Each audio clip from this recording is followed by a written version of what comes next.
Durant une décennie, le football nous a offert une rivalité opposant le Portugais Cristiano Ronaldo à l'Argentin Léo Messi. Ils sont aujourd'hui considérés comme les deux GOAT du football. Cependant, d'autres nations nous ont aussi offert d'immenses joueurs et c'est exactement ce qu'on va voir aujourd'hui. Alors aujourd'hui, je vais parler des GOAT de chaque pays et pour cela, j'ai décidé de les classer en deux catégories. La première est celle des pays où la question du GOAT est évidente. Puis la seconde catégorie est celle où le choix du GOAT est très compliqué. Mais heureusement que je serai là pour trancher qui est le GOAT, puisque je détiens la vérité absolue. Bon bref, commençons par la Croatie. Pour ce pays, je pense qu'on sera tous d'accord sur Luka Modric. Légende du Real Madrid ayant remporté pas une, pas deux, pas trois, mais bien 6 Ligues des Champions. Pour vous dire, c'est le joueur ayant remporté le plus de Ligues des Champions de l'histoire à égalité avec 4 autres joueurs. Luka Modric n'est pas seulement une légende du Real, mais il en est aussi une pour sa sélection. Puisque la Croatie a tout de même obtenu la 3e place lors de la Coupe du Monde 2022, mais surtout leur parcours historique en 2018 où ils perdent en finale face à la France. Sans oublier que Modric prend le Ballon d'Or la même année. Maintenant, on va parler de la Hongrie, et cela me tient à cœur car j'ai des origines de là-bas. Cependant, je dois avouer un truc, le niveau de foot hongrois est terrifiant, donc je n'ai pas eu beaucoup de mal à trouver le GOAT pour ce pays. Ce joueur, c'est Ferenc Puskás, et autant vous dire que lui aussi, il a un palmarès solide. Le frérot a marqué 600 buts en carrière. Avec le Real, il a eu 3 LDC et 5 Ligas. En sélection, il a mis 84 buts en 85 matchs, avec notamment des humiliations envers l'Angleterre, et ça régale. Ensuite, tout comme Modric, il a atteint la finale de la Coupe du Monde en 54. Et si cela ne vous impressionne toujours pas, sachez que le gars était tellement marquant à son époque qu'il a littéralement un trophée à son nom. C'est le fameux trophée Puskás qui récompense chaque année le plus beau but. Là, on va voir qui est le GOAT de la Pologne, et là, je pense qu'on va tous avoir le même joueur en tête. Łukasz Piszczek.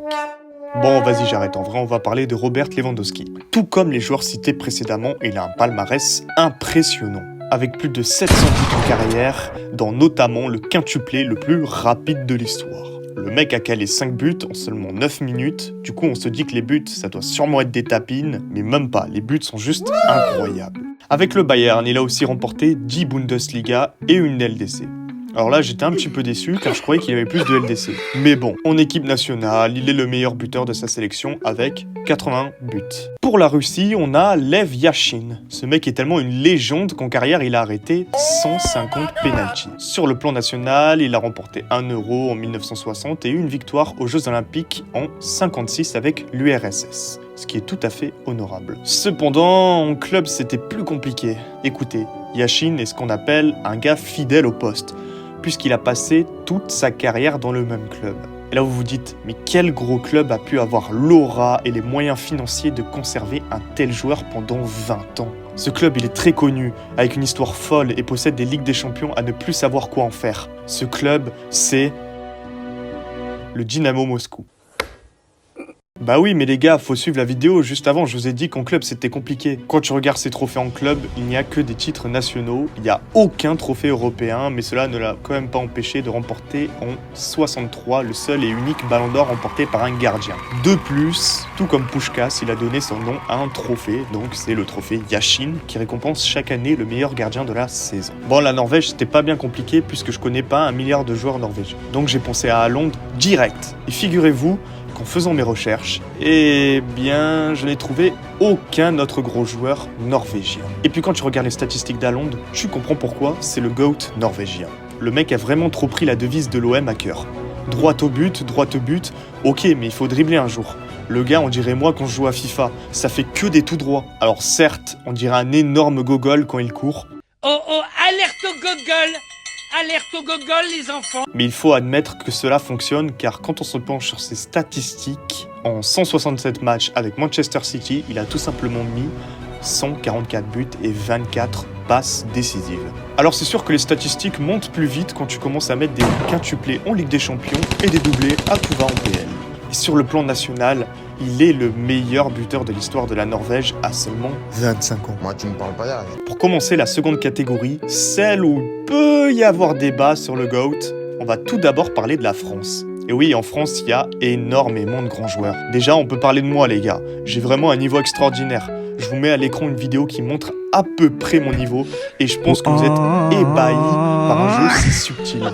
Bon, plus sérieusement, la France c'est vraiment une galère de désigner son GOAT. Mais il y a 3 joueurs qui se détachent des autres, dont un blond, un noir et un arabe. On dirait le début d'une blague raciste, mais pourtant c'est bel et bien réel. Alors on a Michel Platini qui a remporté 1 Euro, une Ligue des Champions, mais ce pourquoi il est vraiment rentré dans la légende, c'est grâce notamment à ses 3 ballons d'or obtenus.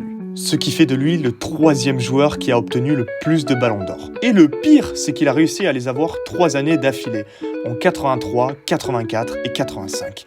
Il n'y a que lui et Messi qui ont réussi l'exploit d'avoir 3 BO en 3 années consécutives. Ça veut dire que le mec fait partie de l'élite de l'élite. Ensuite, on a Mbappé.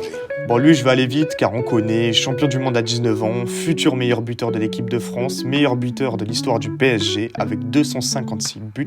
Mais par contre, pas de ballon d'or ni de LDC. Et enfin, nous avons Zinedine Zidane qui a obtenu un ballon d'or, une Ligue des Champions, 1 Euro, une Coupe du Monde. En termes de palmarès, c'est pas mal.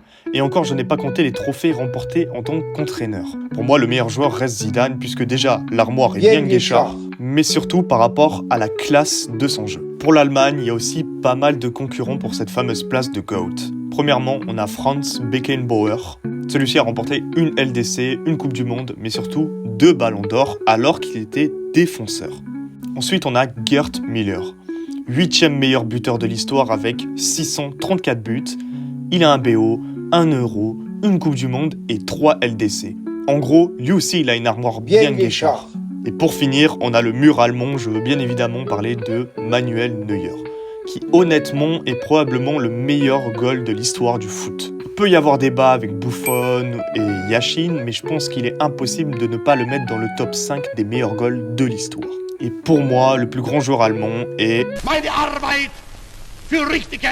Bon, en vrai, je trouve que c'est Gerd Müller par rapport à ses statistiques et son palmarès. Et pour finir cette vidéo, nous allons parler du Brésil.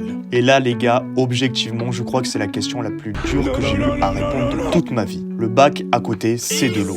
Le premier joueur dont j'ai envie de parler, c'est Ronaldinho, puisque c'est le joueur le plus agréable à voir jouer. Franchement, tous ceux qui sont tendus, n'hésitez pas à regarder des compilations de Ronaldinho, ça va vous détendre.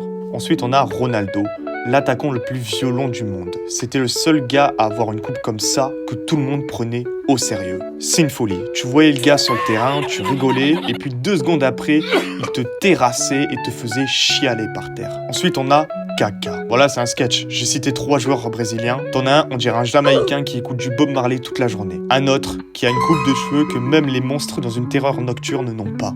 Et un autre qui s'appelle Kaka, quoi. Et enfin, on a Pelé. Le gars a littéralement 3 coupes du monde. C'est vraiment une folie. Alors maintenant, il faut que je réponde à la question initiale. Qui est le meilleur joueur brésilien ?